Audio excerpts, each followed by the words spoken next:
Hello everyone, my name is Benji and today we'll be looking at the August 2025 Banlist prediction. There have been a lot of cards that have been discussion to being banned or restricted, and I want to go through a lot of cards that are just relevant. So let's start with the easiest card of them all, EX8 Gromon X antibody. This card gives you easy consistency because you Digivolve on top of any Gromon for 0. You have a lot of memory inherited from the BT21 Gromon line, which is pretty nice because you always want to swing with this Gromon X and die in security, or use your option cards to just delete itself on purpose. And the worst part of it all, if you have X antibody or Gromon in sources when you Digivolve, you will get the floating effect to go into either BT21 Gilmon for consistency. The EX8 Gromon X could also be kind of consistency, but just hard drawing cards with the BT21 Gilmon is, well, not preferred because there are stuff like Gravity Crush and you just want to see all of your non-engine and not just your engine with the Gilmon X antibody from EX8.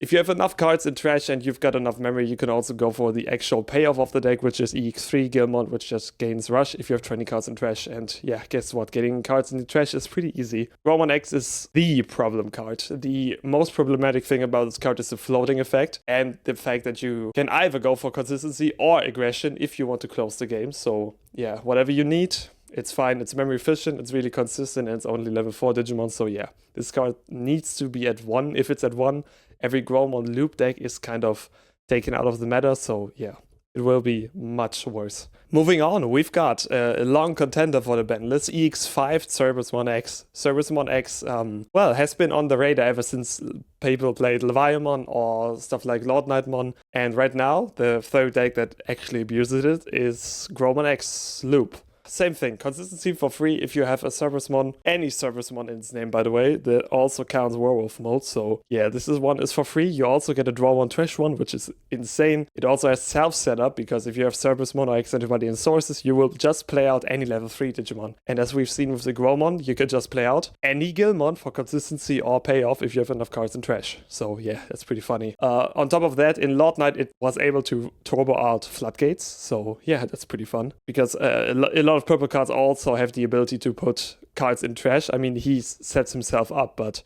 if you randomly trash something that's really good with, let's say, BT21 Gromon, which just trashes the top 2 cards of your deck, or anything else, you have access to that because Servicemon doesn't ask if it's Dark Animal, if it's whatever, any other trait. It's just turboing out every rookie that you need. Yeah, but Dark Animal synergy is also pretty nice because trashing cards, playing out by effect, these are 2 trigger points which Servicemon both fulfills, and as long as so the playing out by effect is only if he has something in his sources with Servicemon in its name or X antibody, you know the drill. So yeah, I want this card at 1 because it's really, really good, and a lot of purple decks can just, well, play him and Protoform and they're good. Because playing Servicemon X for 2, Digivolving him for 2 is never bad. Next up, we've got Gravity Crush. Gravity Crush is not the thing that gets you into a strong position, unlike Gromon X or Servicemon X, but Gravity Crush as the payoff for cards, or rather for decks that draw a lot of cards.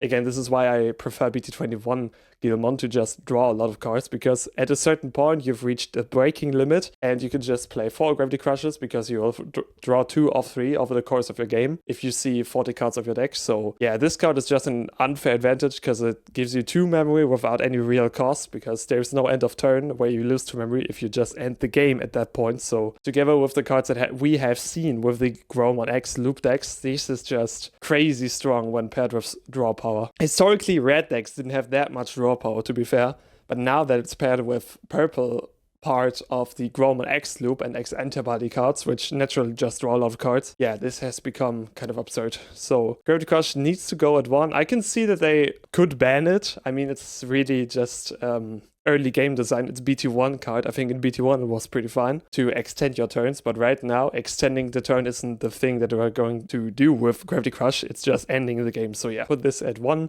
I can see a ban, but on the other side, it's not game-breaking ban, so yeah, at 1 would be fine. Next up, Sakuyamon. So Sakuyamon has a lot of cards that are pretty strong. The core idea is playing plugins without paying the cost, using plugins without paying the cost, which is actually fine. So the only problem is that Digivolution plugin S is just the strongest of all of these plugin cards. It gives you just a little bit consistency. A draw 1 is a draw 1, you're not going minus in hand. Next up, we've got a cheating cost because you can Digivolve into anything that costs 3 or less without paying the cost. Note that you cannot reduce by 3, Rather, you look at the Digivolution cost, and if it's 3 or less, you can Digivolve into that Digimon without paying the cost. So it's a little bit different from Scramble, but still, it's pretty good. It allows you to go into any Sakuyamon, which is, well, all that you actually want to do. You just want to Digivolve into Towermon, and then Digivolve Towermon with the Digivolution plugin into Sakuyamon, and then combo off. You've seen it. So the only problem is that we can do this with Scramble and the plugin, and I guess you can hit the plugin to 1 or just ban. I don't think you'll ban it, but putting it at 1 is not that much of a hit because, well, Scramble is played as a 4th and the Digivolution plugins are mostly ran as a 3-off. So the idea of reducing the cost with an option goes from 7 copies down to 5 copies, which isn't that much of a hit, but I guess it's something that you could do. I would highly suggest hitting the Digivolution plugin because it's just 3 memory every time you can play out an option or a plugin. Which is actually not a problem. So let's go to the next one, which is BT17 Towermon. This guy can just, when digivolving, play out an option or a plugin in its name.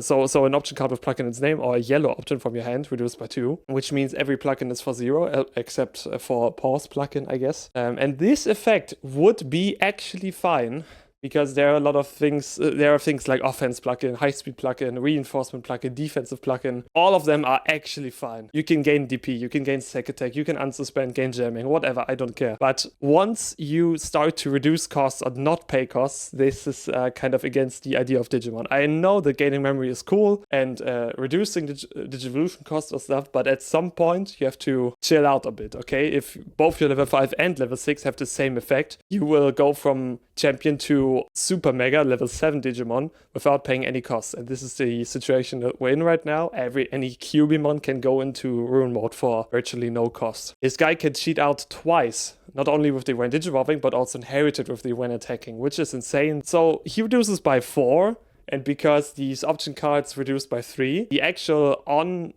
paper, the reduction is 6 because every plugin reduces by 3. Either you play Scramble or you play Digivolution plugins. So this guy is just 6 memory worth. It's insane.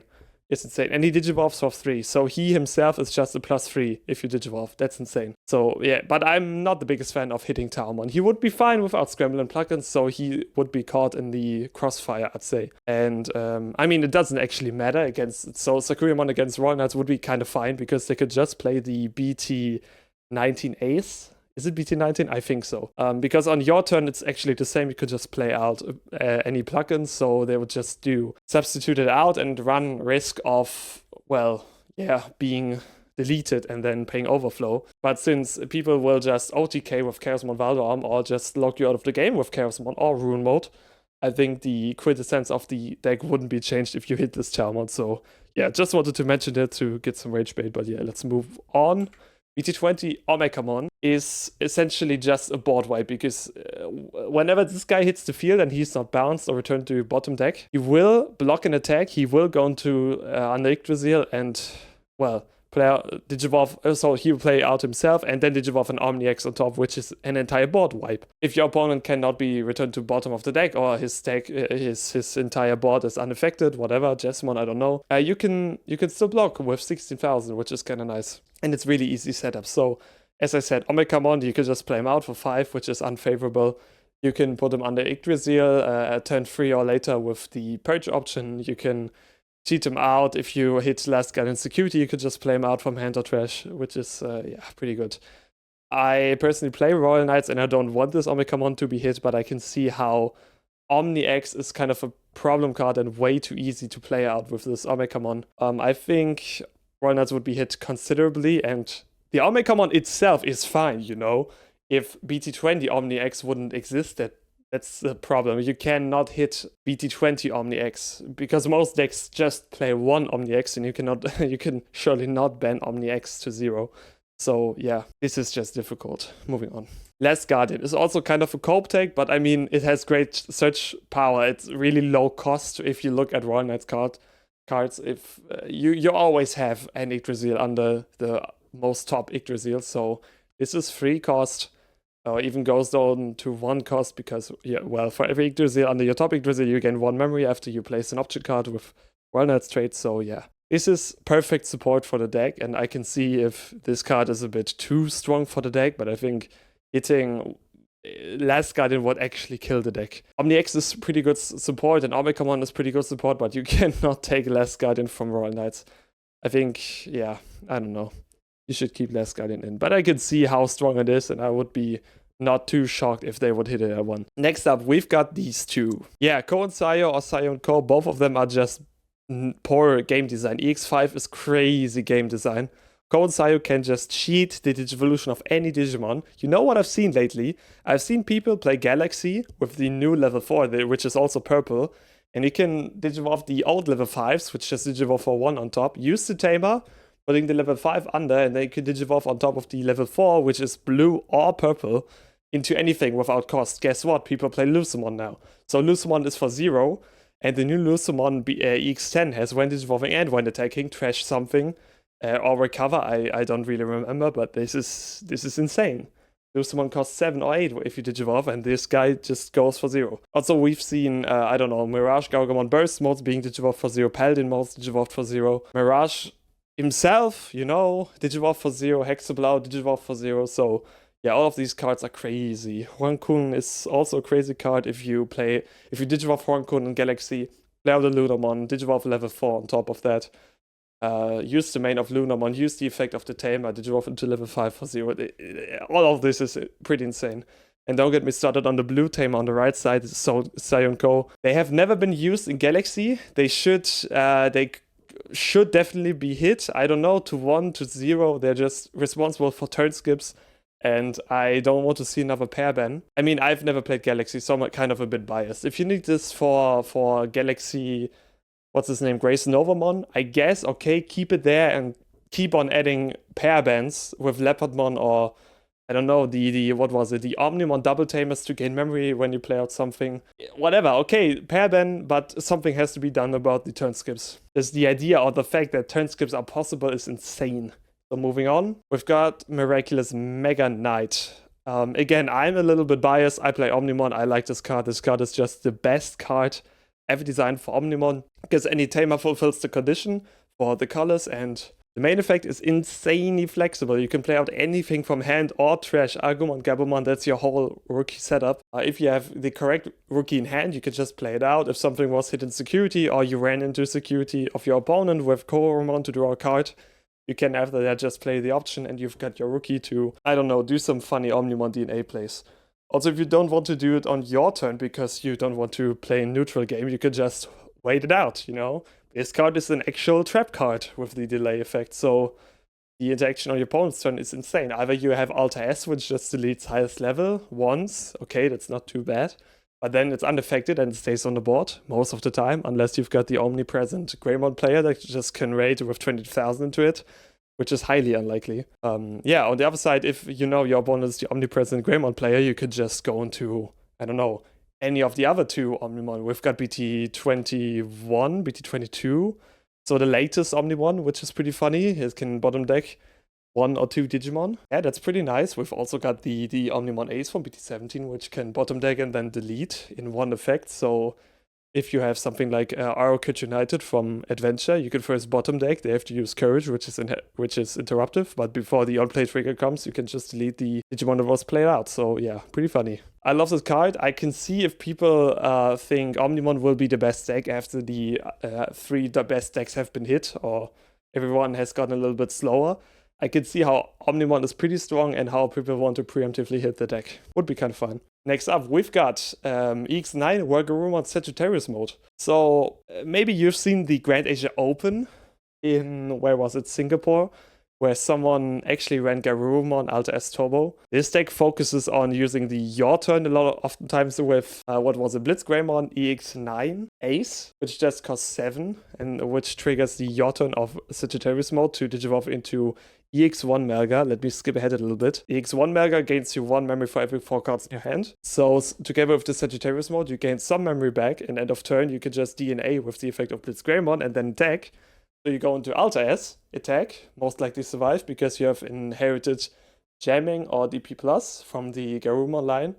So the base of your deck is Garuman, hence the name Garuman Alter S Turbo, guess. Yeah, you go into security, end of attack, you play out the Sagittarius mode again, and the Blitz Greymon Ace to trigger the Sagittarius mode a second time and evolving into Melga a second time.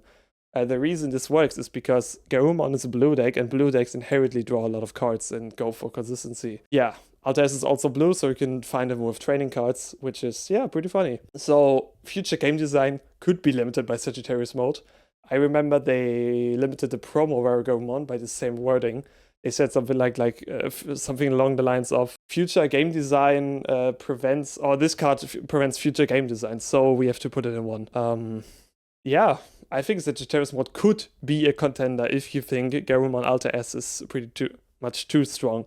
But I've mentioned the Grand Asia Open in Singapore, and let me tell you, Jasmine against Gas, that wasn't the fastest match. You can rewatch you can rewatch that final.